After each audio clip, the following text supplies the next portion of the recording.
জয় নিতাই, জয় গৌর, জয় জগন্নাথ। আগামীকালকে গুন্ডিচা মার্জন, তাই আজ সেই শুভ দিন, যেই দিন আপনাদের সাথে গুন্ডিচা মার্জন লীলা সম্পর্কে একটুখানি আলোচনা করব। আপনারা পুরো ভিডিওটা অবশ্যই শুনবেন। গুন্ডিচা মার্জন কী, কেন করা হয় এবং আমাদেরকে কেন করা উচিত সে সম্পর্কে এই ভিডিওতে আপনারা জানতে পারবেন। তো মহাপ্রভু যখন নীলাচল ধামে ছিলেন, তিনি রাজার সৈন্য সামন্ত, রাজার কর্মচারীদের থেকে চাইছেন আমায় 100টা সমার্জনী এবং 100টা ঘর বা কলসি দাও। মহাপ্রভু নিজে সমার্জনী অর্থাৎ ঝাঁটা এবং কলসি চাইছেন। তিনি আগামীকালকে সেই সমার্জনী এবং ঝাঁটা এবং কলসি নিয়ে নিজের পার্শ্ববর্গকে নিয়ে, নিত্যানন্দ প্রভু, রায় রামানন্দ, স্বরূপ দামোদর, তারপর অদ্বৈত প্রভু, সকলকে নিয়ে তিনি যাবেন গুন্ডিচা মন্দিরে, গুন্ডিচা মন্দির মার্জন করতে। মহাপ্রভু সেই ঝাঁটা এবং কলসি নিয়ে গুন্ডিচা মন্দিরে পৌঁছে তিনি নিজে সমস্ত মন্দির মার্জন করছেন। তার প্রত্যেক পার্শ্বদবর্গকে তিনি একটি একটি করে ঝাঁটা হাতে দিয়ে দিলেন এবং সকলকে বললেন যে যত পারো কাপড়, নুড়ি, বালি, এগুলো সমস্ত কিছু তোমরা সংগ্রহ করো। যে যত বেশি সংগ্রহ করতে পারবে অন্তিমে তাকে পুরস্কার দেওয়া হবে, পুরস্কৃত করা হবে, যে সবচেয়ে বেশি নুড়ি, কাপড়, বালি সংগ্রহ করতে পারবে। মহাপ্রভু এবং সকল পার্শ্বদবর্গ মিলে সেই মহাপ্রভু, আপনারা একবার চিন্তা করুন, সাক্ষাৎ শ্রীকৃষ্ণ চৈতন্য মহাপ্রভু নিজের হাতে মন্দির মার্জন করছেন। রাজা সাক্ষাৎ জগন্নাথ মন্দিরে, জগন্নাথপুরীর যে রাজা, তিনি মহাপ্রভুর চরণের দাস হয়ে আছেন, কিন্তু মহাপ্রভু রাজা বা তার কর্মচারীদেরকে দিয়ে না করিয়ে তিনি নিজে করছেন। অর্থাৎ তিনি আমাদের প্রত্যেক জীবকে শেখাচ্ছেন যে এই যে এই গুন্ডিচা মন্দির মার্জন, এই মার্জনটা আসলে কি, সত্যি কি মন্দির মার্জন? মন্দির তো অবশ্যই মার্জন বাহ্য রূপে, কিন্তু এটার আভ্যন্তরীণ লীলাটার যে অর্থ, সেটা হচ্ছে আগামীকাল মানে গুন্ডিচা মন্দির মার্জনের পরবর্তী দিনে কিন্তু রথযাত্রা হয়, অর্থাৎ ভগবান সেই গুন্ডিচা মন্দিরে আসেন। তাই মহাপ্রভু আমাদেরকে এই লীলার মাধ্যমে বোঝাতে চাইছেন যে যদি আমরা নিজের হৃদয়ে ভগবানকে বসাতে চাই, ভগবানকে আহ্বান করি, তার পূর্বে আমাদেরকে নিজের এই হৃদয়, নিজের এই দেহরূপী মন্দিরটাকেও মার্জন করতে হবে, পরিষ্কার করতে হবে। এবার যখন সব নুড়ি, কাপড়, বালি সংগ্রহ করা হয়ে গেল, তারপর গুণে দেখা গেল যে মহাপ্রভুই সবচেয়ে বেশি সংগ্রহ করেছেন।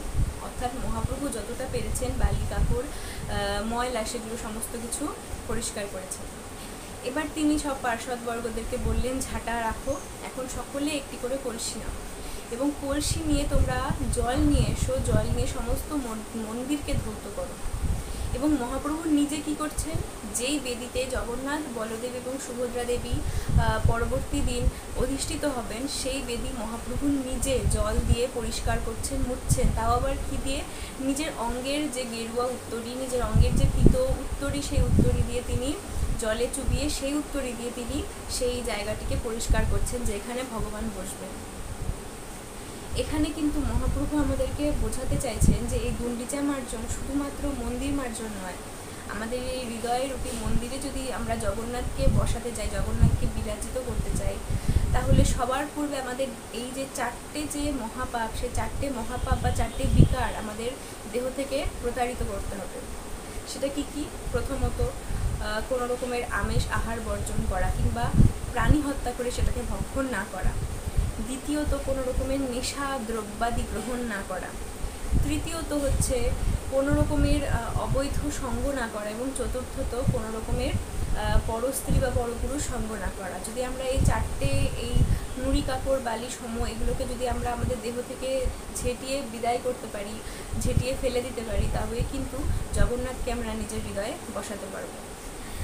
তো মহাপ্রভু নিজে সমস্ত পার্শ্বদবর্গবৃন্দকে নিয়ে সমস্ত মন্দির মার্জন করলেন, পরিষ্কার করলেন। এবং আমরাও গৌরীয় হওয়ার জন্য আমরাও মহাপ্রভুর সেই ভাবধারাকে, মহাপ্রভুর সেই সেবাকে আমরা অনুসরণ করব। মহাপ্রভু যেহেতু নিজে করিয়ে দেখিয়েছেন, নিজে করে দেখিয়ে দিয়েছেন আমাদের জীবদেরকে, তাই আমরাও আগামীকালকে সকলে যেই স্থানে আমাদের জগন্নাথ প্রভু, আমাদের ভগবান বিরাজিত হবেন, সেই স্থানটিকে খুব সুন্দর স্বচ্ছভাবে পরিষ্কার করব, মার্জন করব। এবং শুধুমাত্র মন্দির মার্জনই করব না, তার সাথে সাথে আমাদের এই হৃদয়ের সমস্ত বিকার, ষড়ঋতু, সমস্ত কিছুকে আমরা কিন্তু এই দেহ থেকে বিতাড়িত করার চেষ্টা করব, যাতে পরবর্তীতে ভগবান জগন্নাথকে, ভগবানকে আমরা নিজের হৃদয়ে বসাতে পারি, ভগবান আমাদের হৃদয়ে এসে বিরাজিত হয়।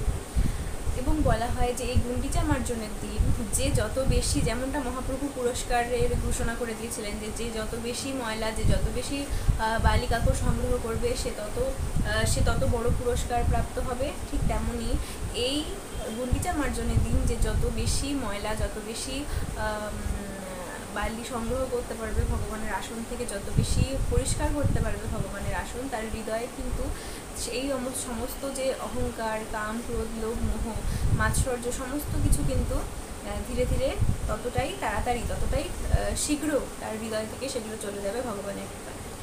তো আমরা আগামীকালকে, যেহেতু আমাদের জগন্নাথ প্রভু আছেন, তাই আমরা আগামীকালকে গুন্ডিচা মার্জন করব, এবং গুন্ডিচা মার্জনের পরেই অর্থাৎ আগামীকালকেই বিকেলবেলায় কিন্তু জগন্নাথের নব যৌবন হবে। নবযৌবন কি? জগন্নাথের স্নানযাত্রার পরে থেকে যে দর্শন, তার যে বন্ধ ছিল, অর্থাৎ যে অনবসর কাল চলছিল, সেই অনবসর কালের সমাপ্তি ঘটবে কিন্তু আগামীকালকে। তাই সবার প্রথমে আমরা গুন্ডিচা মার্জন করবো, এবং তারপর ভগবানকে সুন্দর করে অভিষেক করিয়ে, ভগবানের অঙ্গরাগ করিয়ে, ভগবানকে সুন্দর করে সাজিয়ে কিন্তু বেদিতে বিরাজিত করব।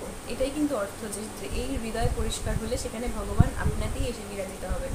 তাই আপনারাও অবশ্যই আমাদের সাথে থাকবেন, এবং আপনারাও নিজ নিজ মন্দির, গৃহ পরিষ্কার করবেন, এবং ভগবান যেন সেই গৃহে এসে বিরাজিত হয়, সেটাই অবশ্যই আমরা সকলে মিলে চেষ্টা করব।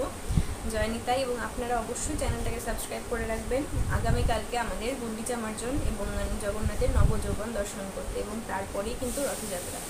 জয় নিতাই, জয় গৌর, জয় জগন্নাথ।